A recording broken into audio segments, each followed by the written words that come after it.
यह मैं मांगूं देव। अगर तुम मुझे अपना सेवक मानते हो तो मैं सेवक मानते हो तो मैं यह संदेश लेकर के आया हूं। अब विनती मम सुनहु शिव। और जब अगर मुझे मित्र मानते हो तो मैं उपदेश दे रहा हूं जो मोह पर निज नेह। अगर स्वामी मानते हो तो आदेश दे रहा हूं कि जाई विवाह शैल जही यह मैं मांगूं देव। कहा प्रभु आपकी आज्ञा का पालन होगा, जो आप कहेंगे वही होगा। अब हिमालय राज के यहाँ सूचना पहुंच गई कि भोले बाबा विवाह के लिए तैयार हो गए हैं। कैलाश पर सूचना पहुंची कि भोले बाबा तैयार, सारे गण उछलने लगे। अब तो भोले बाबा की बारात चलेगी, हम लोग बारात में चलेंगे। सब एकदम प्रसन्न। गोस्वामी बाबा ने लिखा है रामचरितमानस में कैसा श्रृंगार कर रहे हैं। अरे शिव ही शंभुगन अकरई सिंगारा जटा मुकुट यही मोर सवारा कुंडल कंकन पहिरे ब्याला तन विभूति पट के हरि छाला सशिल लाट सुंदर सिर गंगा नयन तीन उपवीत भुजंगा गरल कंठ नरौर शिव माला शिव बेस शिव धाम कृपाला कर त्रिशूल अयरु डमरु विराजा चले बस चढ़ी बाजई बाजा देखी सी वही असुर प्रिय मुस्काही बरलायक दुल्हिन जगलाई बरलायक। सारे गण प्रसन्न हो गए। भोले बाबा की बारात जाएगी। सब एकत्रित होकर भोले बाबा के पास पहुंचे। भोले बाबा आप विवाह करने जा रहे हो तो जिसका विवाह होता है वो मोर लगाता है। अब तो ये प्रथा बंद होती जा रही है। अब तो एक टोपी फैली है जिसको सेहरा कहते हैं, वहीं लगा लिए चल दिए। पहले मोर माली देता था, उसमें चारों तरफ शीशा ऐसे गोल गोल चारों तरफ लगे रहते थे जो रात में खूब चमकते थे। तो कहा भोले बाबा जो दूल्हा बनता है मोर लगाता है, आप कौन सा मोर लगाएंगे? शिवई सम्मुगल करई सिंगारा जटा मुकुट यही माने सर्प जटा मुकुट यही मोर सवारा। तो मोर चमकता था ना, तो भोले बाबा से पूछा गया कौन सा मोर लगाएंगे, कहां से मंगवाया जाए? यहाँ दारागंज से या चौक से कहां से मंगवाया जाए? कहा वो भी स्पेशल जितने अहिनाम के मणिधारी सर्प हैं सबको पकड़ लाओ, उन्हीं को मैं मोर बनाऊंगा, उन्हीं को लगा लूंगा अपने सिर के ऊपर, क्योंकि उसमें मणि है, चमकती रहती है ना। अरे शिवई शंभुगन अकरई सिंगारा जटा मुकुट यही मोर सवारा कुंडल कानों में बढ़िया काली काली बिच्छी कुंडल कंकन। कंकन किसका पहने जानते हैं? एक एक को सांप यहाँ लपेट रही है। कुंडल कंकन पहिरे प्याला तन विभूति पट के हरि छाला। गणों ने पूछा भोले बाबा एक चीज और बताओ। कहा बोलो। कहा जिसका विवाह होता है वो क्रीम पाउडर सब लगाते हैं, आपको कौन से ब्रांड का पाउडर मंगाया जाए? कहा वो कहाँ मिलेगा? कौन सी कंपनी बनाती है? कहा श्मशान घाट की राख, वही लाओ पूरे शरीर में लपेट दो। अब सारे शरीर में राख लपेटी गई। कहा ये बताइए कपड़ा क्या पहन करके चलेंगे? धोती कुर्ता में चलेंगे कि सूट शेरवानी में चलेंगे? कहा वो भी स्पेशल। कहा वो क्या? कहा बाघंबर लगा के चलूंगा।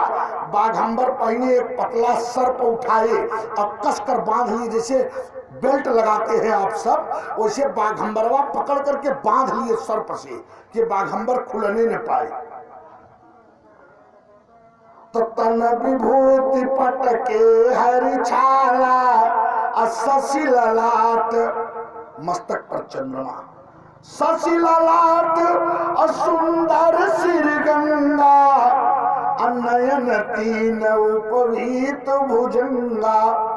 अजगर का जनेऊ पहन लिया, गजब के दूल्हा बन रहे हैं। विश्व में नंबर 1 का दूल्हा तैयार हो रहा है कि कर त्रिशूल। गणों ने पूछा भोले बाबा एक बात और बताइए। कहा क्या? कहा जिसका विवाह होता है तो लोहे की मुदरी पहनते हैं, आपको कुछ लोग पहनोगे? कहा देख नहीं रहे हो हाथ में कर त्रिशूल, तुम मुदरी की बात करो, पूरा त्रिशूल ही हाथ में है। कहा तो वाहन कौन सा मंगवाया जाए? स्कॉर्पियो से चलेंगे कि बोलेरो से कि और दूसरी गाड़ी स्टैंडर्ड सफारी मंगाई है? कहा वो भी स्पेशल। कहा किस पर? कहा नंदी बैल पर बैठ करके चलूंगा। तो करे त्रिशूल अयरु डमरू विराजा, चले बस चढ़ी बाजई बाजा। देखी सी वही देवताओं की स्त्रियां जो हैं वो आकाश में खड़ी होकर देख रही हैं, आज तो भोले बाबा दूल्हा बने हैं, बड़े सुंदर होंगे, बड़े रूपवान होंगे। तो देखी शिवरी सुर प्रिय मुस्काही, अब बरलायक दुल्हिनी जग नाही बरलायक। सारे देवताओं की स्त्रियां हंस रही, बारे भोले बाबा एक कीड़ा बिच्छी लपेटे जब जाओगी तो कहाँ कन्या मिलेगी, किससे तुम्हारा विवाह होगा? अच्छा एक चीज और, दूल्हा तो इतने गजब के, बाराती भी गजब के हैं। एक होती है बारात, एक होते हैं बाराती। लेकिन भोले बाबा की न तो बारात है न तो बाराती है, तब क्या है? जस दुल्हू तस बनी बराता। बराता जा रही है तो बराता में कौन है? भूत प्रेत पिशाच टाकनी साकनी देवता यक्ष गंधर्व राक्षस सब तैयार, सब बराता जा रही भोले बाबा की। अच्छा गजब की बारात है, विचार करिए। अब तैयार हो गए तो भोले बाबा दूल्हा बनने के बाद क्या किए जानते हैं? एक आध्यात्मिक भाव आपको दे दूं। भोले बाबा सर्प पर सर्प का मोर क्यों लगाई, शरीर में भस्म क्यों लगाए, बैल पर क्यों बैठे? सर्प काल का प्रतीक है। अगर कहीं निकल जाए तो हम आप यही कहते हैं ना कि भैया काल है, इसको छूना मत। तो सर्प काल का प्रतीक है, बैल धर्म का प्रतीक है। भोले बाबा कहते हैं हे संसार के लोगों, विवाह करो, सारे कार्य को करो, गृहस्थ जीवन में अपने जीवन को व्यतीत करो, लेकिन एक बात इतना ध्यान रहे कि अपने धर्म से हटना मत। अगर धर्म से हट गए तो काल सिर पर बैठा है। भस्म क्यों लगाए? शरीरम व्याधि मंदिरम, शरीर रोगों का घर है। इसमें चाहे जितना साबुन तेल क्रीम पाउडर लगा लो, एक दिन राख हो जाना है। इसीलिए शिक्षा दे रहे हैं कि अपने शरीर में भस्म लगाए भोले बाबा। बैल पर बैठे तो उल्टा बैठे, पूंछ की तरफ मुंह करके, पूंछ की तरफ मुंह करके बैठे। तो कुछ लोगों ने पूछा भोले बाबा उल्टा क्यों बैठे हो, सीधा बैठो। कहा बारातियों को देख रहा हूं। कहा क्यों? कहा बाराती भागना चाहते हैं। अब मैं देख रहा हूं कौन भागेगा, कौन भागना चाहता है। विष्णु कहा यस भी हसी तब सुनहु सकल दिसिराज, अब बिलग बिलग होई चलहु तुम निज निज सहित समाज। भगवान विष्णु ने कहा अब बताओ ये सांप गुजर बिच्छी कीड़ा लपेटे जाएंगे तो ससुराल में इनको कोई पचमेल खिलाएगा? हाँ, गुरु नहीं पूछने वाला। तो ऐसा करो अपने अपने समाज के साथ हो लो।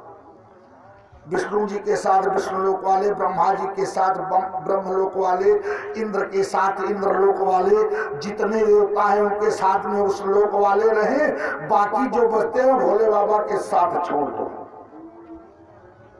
इनके साथ में आएंगे।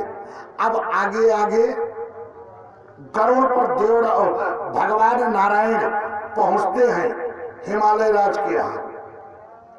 हिमालय राज के यहाँ पहुंचे तो मैना देवी आरती का थाल लेकर के निकली, दामाद जी तो आ गए। तो जैसे आरती उतारना चाहते उसे भगवान नारायण ने कहा मैं आपका दामाद नहीं हूं। कहा आप कौन हो? कहा मैं आपके दामाद का मित्र हूं। कहा बताओ मित्र इतना सुंदर है तो दामाद इससे कमजोर तो नहीं होगा। आगे बढ़ती है तो एरावत पर देवराज इंद्र, सोचिए दामाद जी होंगे, आरती उतारी जाए तो देवराज इंद्र ने कहा नहीं मैया मेरी आरती मत उतारो, मैं आपका दामाद नहीं हूं। कहा आप कौन हो? कहा मैं आपके दामाद का खजांची हूं। कहा अच्छे घर में लड़की जा रही है, जब नौकर चाकर हाथी से रावत से आ रहे हैं तो दूल्हा तो हेलीकॉप्टर के नीचे नहीं होगा। अब इतने में भोले बाबा की बारात पहुंची तो हिमालय राज के यहाँ जितने हाथी घोड़े थे और जब आपकी फुफकार सुने तो खूंटा उखाड़ उखाड़ करके भगने लगे।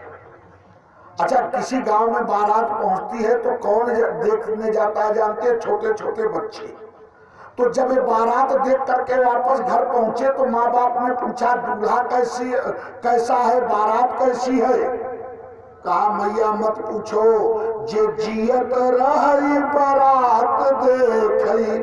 अगर जीवित बचोगे तब तो देखोगे, नहीं तो कब फुफकार मारा सीधा रामपुर का टिकट कर जाएगा। ऐसा दूल्हा गजब का आया।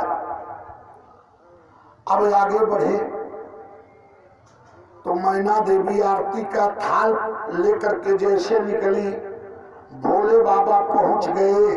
अब भोले बाबा के सामने आरती की थाल जब पहुंची तो जानते हैं क्या हुआ? जो बाघंबर में सांप लपेटे थे, जब वो आरती के लवर को देखा तेजी से तो धीरे से उसमें से निकला और खसक गया, और जैसे हटा वैसे भोले बाबा का बाघंबर नीचे गिर गया। अब एकदम नग्न खड़े हो गए कि संग भूत प्रेत पिशाच जोगिनी नगन जटिल भयंकरा। अभी तक तो भयंकर लग रहे थे, अब भयंकरा लगने लगे। बताओ अब मैना देवी आरती का थाल फेंकी, भागी घर में। बताओ इतना पागल दूल्हा, हाँ नंग धड़ंग आकर के खड़ा हो गया दरवाजे पर। अरे चल रही हूं बिटिया को लेकर पहाड़ से कूद करके मर जाऊंगा, लेकिन इससे विवाह नहीं करूंगा।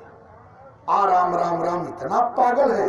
अरे नारद कर मैं काह बिगारा, अब भवन मोर जो बसत उजारा।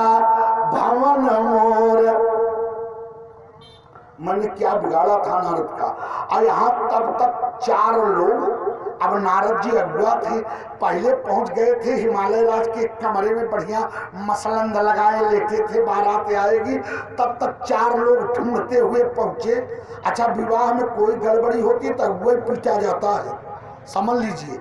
4 लोग पहुंचे नारद जी को ढूंढते ढूंढते। अरे यहाँ चुपचाप लेके हो, ऐसा पागल दूल्हा लाए हो, धड़ंगा करके खड़ा हो गया। नारद जी भगे बड़ी तेजी से। अरे राम राम राम कौन सा बवाल आया। पहुंचे तो भगवान शिव दिगंबर बने खड़े हैं, हाथ जोड़ करके खड़े हो गए। भोले बाबा ये क्या रूप बनाए हो, ये किस रूप में आए हो? आज मेरी पिटाई हो जाती, आप इस रूप में आए हो। कहा नारद अपने वचनों को याद करो, ससुराल में आज मेरी इज्जत जाती है तो चली जाए, लेकिन मेरे भक्त का वचन झूठा न होने पाए। कहा आपके किस भक्त ने कहा कि आप ऐसे दिगंबर बन करके आकर के खड़े हो जाओ ससुराल में? कहा अपने वचनों को याद करो। जिस समय पार्वती की हस्तरेखा देखे थे तो क्या बताए थे? जब नारद जी आ गए, पार्वती मैया का जन्म हुआ। हिमालय राज के यहाँ नारद जी पहुंचे, क्योंकि नारद के समान हस्तरेखा का विशेषज्ञ कोई नहीं। नारद जी ने केवल 2 हस्तरेखा देखा है। एक हस्तरेखा देखा विश्वमोहिनी का, तो क्या देखे, जो यह बरई अमर सोई, असमर भूमि जीतई नहीं कोई, असे वही सकल अचराचर ताही, बरई सील निधि कन्या जाई, तलक्षण सब विचारी उर राखे, कछुक बनाई भूप सन भाके। विश्वमोहिनी की हस्तरेखा देखे तो खुद विवाह करना चाहिए। और दूसरी हस्तरेखा, अच्छा एक चीज और है, हस्तरेखा दिखाने में सबसे तेज माताएं हैं। अगर कोई पहुंचा, महाराज हाथ देखना जानते हो, देखो क्या लिखा है। हस्तरेखा के विशेषज्ञ झूठो बहुत ज्यादा बोलते हैं। नारद के समान हस्तरेखा का विशेषज्ञ जब झूठ बोल रहे हैं कि लक्षण सब विचारी उर राखे, कछुक बनाई भूप सन भाखे, कछुक बनाई। जब कुछ बना करके नारद जी बता रहे हैं, तो आज के हस्तरेखा के विशेषज्ञ कितना बना के बताएंगे? विचार करने की बात है। दूसरी हस्तरेखा देखे माता पार्वती की, और क्या देखते हैं, जोगी जटिल काम मन, नगनय मंगल भेष, अयस स्वामी यही कर मिले, पड़ी हस्त रेख। जोगी जटिल अकाम मन, नगन अमंगल भेष, उसी से इसका विवाह होगा। अरे तो मैना देवी मूर्छित होकर के गिर पड़ी, बताओ 10 अवगुण जिसके पास होंगे वो मेरा दामाद बनेगा। मूर्छा टूटी नारद जी, कुछ और देख करके बताइए। कहा मैया हस्तरेखा देखा था, कहा और कुछ, कहा अब भाग्य रेखा देख रहा हूं, शायद कुछ काम बन जाए। कहा बताओ, तो कह मुनि सही ममंत सुनी, चौविधि लिखा लीलार, देव तनुज नर नाग कर, कौन में तनहार। जो हस्तरेखा बता रही है वही भाग्य रेखा भी बता रही है। कहा तब, कहा अभी एक बच्ची है। कहा क्या? कहा कर्म रेखा। कहा वो देख करके बताइए। कर्म रेखा देख रहे हैं कि जो तप करई कुमार तुम्हारी, भाभ्यू में सकही त्रिपुरारी, भाभ्यू में। अगर ये कर्म करे, तपस्या करे, तो ये सारे अवगुण गुण में बदल जाएंगे।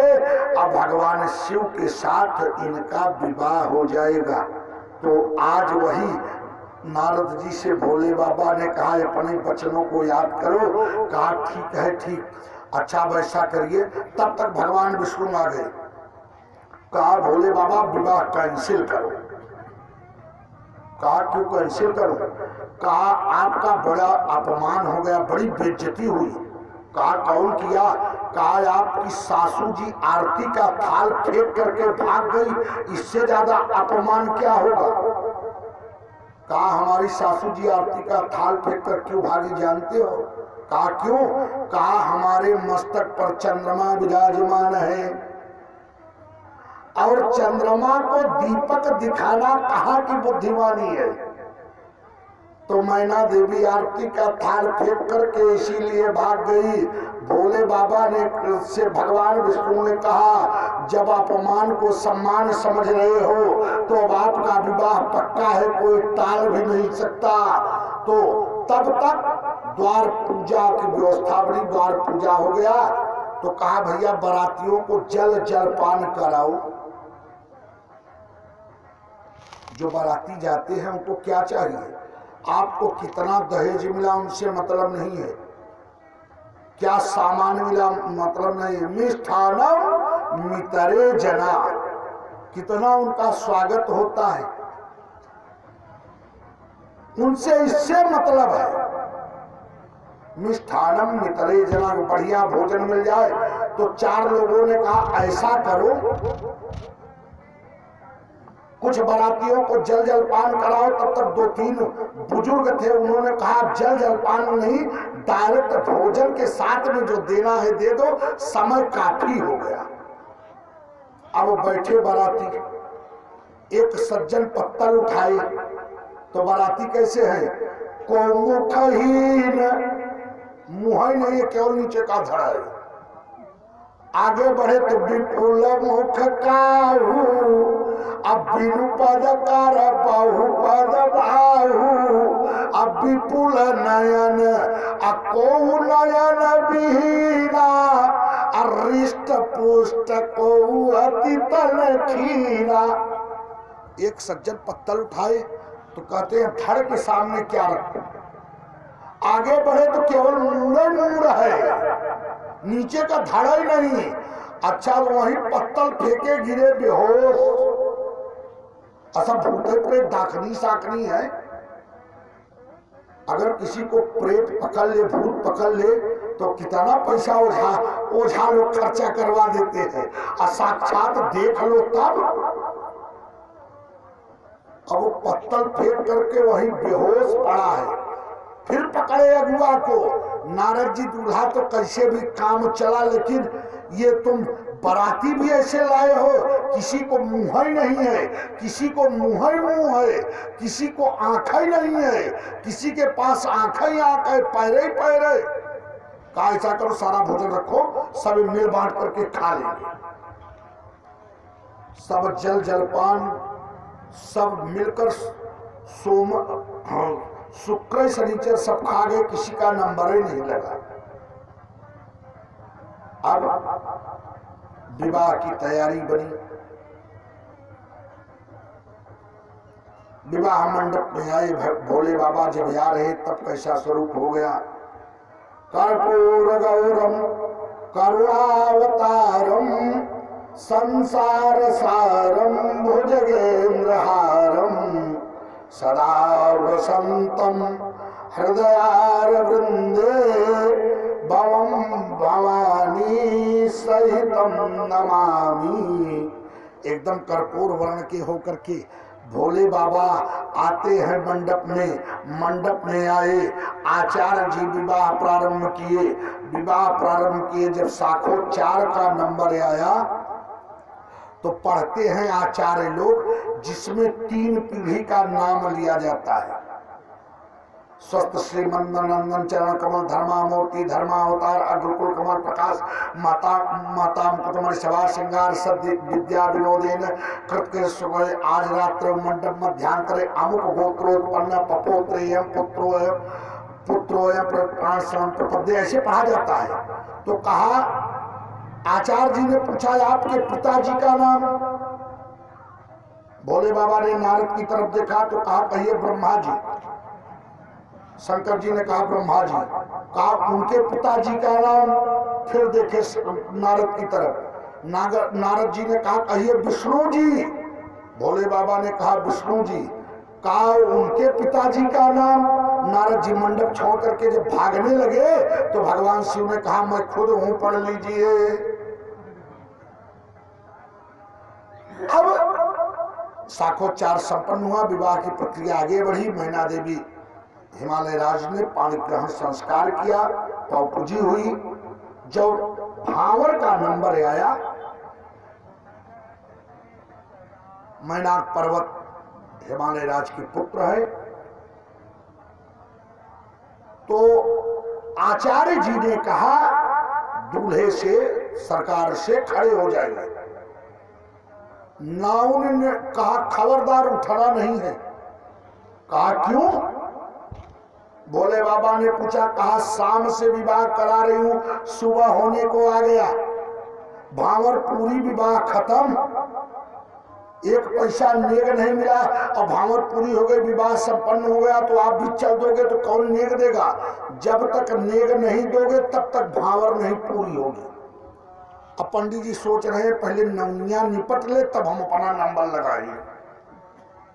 भोले बाबा ने कहा विवाह हो जाने दूं, नेग दे दूंगा, कहा ना ना ना ना ना ये सब नहीं मानूंगी, पहले नेग तब भावर। भोले बाबा ने कहा नहीं मानोगे, अब खड़े हो गए। नहीं मानोगे, कहा बिल्कुल नहीं मानोगे, पहले नेग। अब पंडित जी सोच रहे कि अच्छा नेग मिलेगा, अरे लंबी पार्टी है, हाँ सारी देवता बारात में आए तो अच्छी दक्षिणा भी मिल जाएगी। अन्नाउन ने कहा पहले नेग अब दीजिए तो आगे कार्य बढ़े, नहीं विलंब हो रहा है। तो भोले बाबा कान के पास हाथ लेके गए। नौनिया सोचे कोई हीरा जवाहरात सर में बांधे होंगे और एक आध ठो निकाल के देंगे, अब जजमानी करने की आवश्यकता नहीं पड़ेगी। जब भगवान शिव कान के पास हाथ लेके गए तो फैलाया हाथ लप से, और जब हाथ फैलाया तो एक बढ़िया काली बिछी निकाले और रख दिए नौनिया के हाथ पर। और जब 1 इंची डंक मारा तो छटपटाते हुए भागी। अब पंडित जी लगे बस्ता बांधने, हाँ कि नौनिया को तो बिछी दिए, कहीं हमें जनेवा उतार के न दे दे, एक विवाह नहीं है सही, हाँ ऐसे हो जाने दो, नहीं तो नाउन को तो बिछी दिए, हमें कहीं जनेऊ देने पाए तब तो हो गया कल्याण। नाउन अलबेली एक बात कहे बार बार, लेऊंगी नेग तो उठन दे बर को। ताही समय शंकर ने एक बिच्छू दीनो हाथ में, अछमकत छौछियात चली जाती बाट घर को। देख देख देव हंसे लौट लौट समूह से, छूछी मत जाओ नेग लेती जाओ घर को। अरे आओ आओ नेग लेती जाओ, कहा नहीं हमें नेग नहीं चाहिए। अब तो भागी चले कहीं झरवाए उड़वाए, बताओ ऐसा नेग दे दिए, क्या जीवन में मैं नेग लूंगी। अब उसके बाद माता पार्वती की विदाई होती है। मैना देवी पार्वती मैया को समझाती है, धर्म पातिव्रत धर्म कैसा होना चाहिए, सब बारे में बताती है, समझा करके भेजती है। माता पार्वती की विदाई होती है। कुछ दिन के बाद कार्तिकेय जी का जन्म होता है और तारकासुर मारा जाता है। तो ये भगवान शिव का विवाह है, विवाह में हंसी होना ही चाहिए। अब आइए फिर पुनः प्रसंग की तरफ चलते हैं। तो आज भोले बाबा से माता पार्वती कहती है मेरे प्रश्नों का उत्तर दीजिए। भोले बाबा ने कहा पार्वती पहले समझ लो, परमात्मा तर्क का विषय नहीं है, परमात्मा मन बुद्धि वाणी से परे है। भगवान भक्त के वशीभूत है। कल ये चर्चा आपके बीच में चल रही थी। आइए प्रसंग की तरफ आगे बढ़ते हैं। तो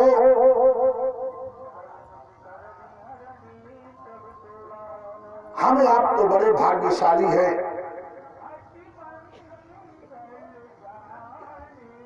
जो यहां बैठ करके कथा सुन रहे हैं, जयकारा लगा रहे हैं। लेकिन त्रेता के उस समय को याद करिए जब रावण का पापाचार अत्याचार इतना फैला हुआ है कि धर्म कानों से नहीं सुना जाता। असभ्रष्ट आचारा भाषण सारा, अधर्म सुनहि नहीं काना। धर्म कानों से सुना नहीं जाता। रावण के डर के मारे देवता ऋषि महात्मा सब गुफाओं में छिप गए। जो भी सुन लेता कि रावण आ रहा है, कि रावण आवत सुने हो सकोहा, देवनत के मेरी गिरी खोहा, देवनत के छिप करके बैठ जाते हैं। उस समय एक महात्मा अपने हाथ में झंडा लेता है अपने धर्म के लिए, अपने संस्कृति राष्ट्र की रक्षा के लिए मैं बलिदान हो जाऊंगा, लेकिन रावण का पापाचार अत्याचार बर्दाश्त के बाहर। ऐसे महात्मा कौन है आप सब जानते हैं। अरे विश्वामित्र महामुनि ज्ञानी, अब बस ही विपिन अशुभयाश्रम जानी, तब मुनिवर अमन की विचारा, प्रभु अवतरु हरण मही भारा, अये हूँ मिसी देखऊ पद जाई, अकर बिनती आन भाई, अज्ञान विराग सकल गुण नैना, सो प्रभु मैं देखब भरी नैना, सो प्रभु मैं। विश्वामित्र महाराज के जीवन में चिंता व्याप्त हो गई, चिंता व्याप्त हो गई।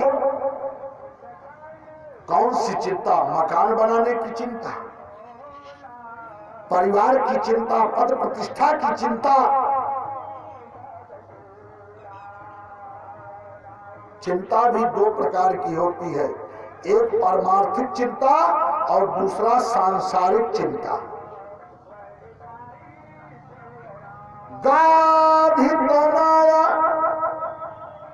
मन चिंता व्यापी, हरि बिनु मरैन निश्चर पापी। भगवान का प्रादुर्भाव अयोध्या में हो चुका है, भगवान ने अवतार ले लिया है। विश्वामित्र मन में विचार करते हैं, अब चल करके उनको मांग करके लेके आऊंगा, तभी रक्षा हो सकती है, तभी धर्म की स्थापना हो सकती है, नहीं तो यज्ञ नहीं होने पा रहा है। कि देखहि यज्ञ निशाचर धावई, अकरहि उपद्रव मुनि दुख पावई, देखहि यज्ञ। चल करके उनको भागा जाए। चिंता व्याप्त हो गई, मकान दुकान परिवार पद प्रतिष्ठा के बारे में सोचना सांसारिक चिंता है, धर्म संस्कृति राष्ट्र के बारे में सोचना परमार्थिक चिंता है। तो सांसारिक चिंता सापिन बन जाती है, चिंता सापिन काह न खाया। लेकिन परमार्थिक चिंता क्या है? अरे राम भगति अचिंता मणि सुंदर, अब सही गरुड़ जाके उड़यंतर, अपरम प्रकाश अरूप दिन राती, नहीं कछु चाही दिया घृत बाती, नहीं कुछ चाही। अब परमार्थिक चिंता प्रकाशमान रहती। तो विश्वामित्र महाराज के जीवन में परमार्थिक चिंता व्याप्त है। अयोध्या के लिए प्रस्थान करते हैं, जंगल से अयोध्या के लिए प्रस्थान किए। महाराज दशरथ को सूचना मिली, गुरुदेव विश्वामित्र आ रहे हैं, तो कांपने लगे, चौंक गए, कौन आ रहा है? गुरुदेव विश्वामित्र आ रहे हैं। क्यों चौंके जानते हैं? ये पहली बार अयोध्या नहीं आ रहे हैं, ये तीसरी बार अयोध्या आ रहे हैं। पहली बार अयोध्या कब आए? जब अयोध्या के सिंहासन पर हरिश्चंद्र विराजमान थे। तो हरिश्चंद्र को श्मशान घाट पर खड़ा कर दिए। हरिश्चंद्र का नियम था सूर्योदय से सूर्यास्त तक दान करते थे। अभी ज्यादा पूजा पाठ करिए, दान करिए, तपस्या करिए, तो सबसे पहले कौन घबराते हैं? देवराज इंद्र। कहीं मेरे पद का अधिकारी तो नहीं बन जाएगा। तो हरिश्चंद्र के दान की चर्चा चारों तरफ फैलने लगी। देवराज इंद्र जाकर के विश्वामित्र से कहते हैं गुरुदेव मेरा एक काम करिए, हरिश्चंद्र का यश फैल रहा है चारों तरफ, नंबर 1 के दानियों में से हैं, आप जाकर के उनकी परीक्षा कीजिए। विश्वामित्र ने कहा ठीक है। अब हरिश्चंद्र के पास विश्वामित्र महाराज पहुंचे, कहा हरिश्चंद्र, हाँ गुरुदेव दान कर रहे हो? कहा हाँ। कहा मुझे कुछ दोगे? कहा मांगिए। कहा संकल्प लीजिए। संकल्प लिए। कहा बताइए क्या चाहिए? कहा कुंजी और लगाम दोनों मुझे दे दीजिए। संकल्प करके दे दिए। कहा गुरुदेव लीजिए। कहा अब इसकी दक्षिणा 60 भार सोना दो, नहीं तो मैं तुम्हें श्राप दे दूंगा। कहा ये कौन सी बड़ी बात है, अभी मंगा के दे देता हूं। तुरंत मंत्री को बुलाए, जाकर के राज खजाने से 60 भार सोना ला के गुरु जी को दे दो। कहा राज खजाना तुम्हारा कहाँ है? तुमने कुंजी और लगाम, खजाना से लेकर सेना तक का अधिकार तो मुझे दे दिया, तो तुम्हारा बचा क्या? अब सब पर मेरा अधिकार है राजन, मुझे 60 भार सोना भूषी दक्षिणा दो। कहा मुझे समय दीजिए। कहा 1 महीने का समय देता हूं, 1 महीने में अगर 60 भार सोना भूषी दक्षिणा नहीं दोगे तो मैं तुम्हें श्राप दे दूंगा। अब वहां से वापस घर पर आए, महल के अंदर आए तो तारा ने पूछा, अरे स्वामी आज तो बड़ी जल्दी आ गए। कहा आज मैंने सब कुछ दान कर दिया तारा। कहा चलिए रोज रोज के दान करने से छुटकारा मिला। कहा लेकिन एक चिंता है, मेरा धर्म जा रहा है। कहा वो कैसे? कहा 60 भार सोना भूषी दक्षिणा गुरुदेव को देना है, अगर मैं अपने आप को बेचूंगा तो भी 60 भार सोना नहीं दे सकता।